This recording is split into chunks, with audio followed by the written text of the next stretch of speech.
Today, we're all preoccupied with an uncertain future.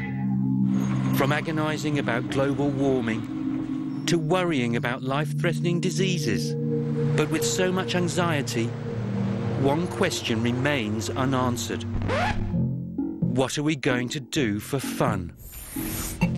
There are no prizes for guessing that computer and video games are going to be the #1 bestseller. Today, the worldwide industry is worth about $28 billion US.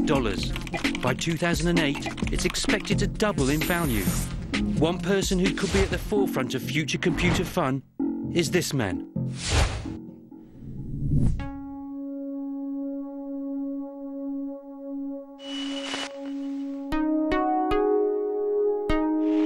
Adrian Cheok is the director of the Interaction and Entertainment Research Centre at Nanyang Technological University in Singapore.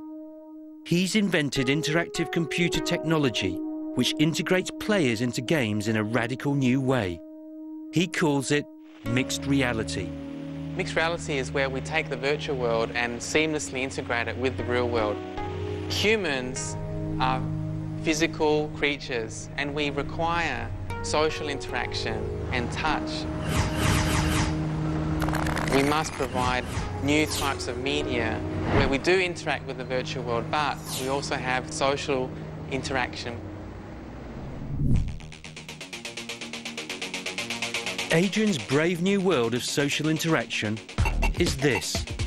Strangely clad gamers taking virtual reality out onto the streets.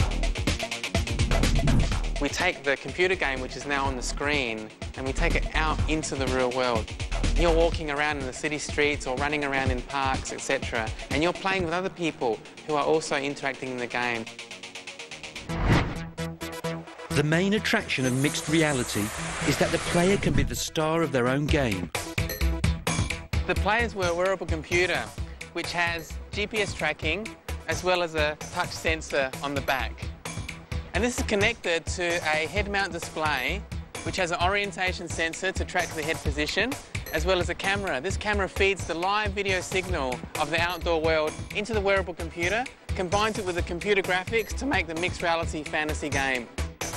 As well as interacting with virtual objects, the player can also see and touch real-life objects, as well as other players. If a player pushes a sensor on the wearable computer, it activates virtual responses, which could win them the game. But mixed reality isn't just for technology-mad teenagers. Grandchildren and grandparents can also play via the internet. So it's really designed that young children or very elderly can use this system without even learning how to know how to use a computer. So we want to make this technology available for the broad spectrum of society. And you don't have to run about with a wearable computer to immerse yourself in mixed reality games. Here in Magic Land, players move cups to manipulate three-dimensional representations of themselves in a fantasy world. To create the mixed reality scene, we need to know the position of the table and the cups. So to do this, we use these black markers. These black markers are tracked using cameras above the table to produce the mixed reality scene. To create the 3D image of themselves, the player steps into this specially constructed booth. In this room, you can capture your own live 3D avatar. What it is, it's a real-time 3D model of yourself. What we do is we take 9 5-wide cameras. They film every part of your body, and they reconstruct the 3D model in real time. So what happens, you can send that 3D model live through the internet and talk to your friends anywhere in the world as if you were really there. As well as gaming and 3D conversations on the internet, Adrian believes mixed reality could be put to other uses.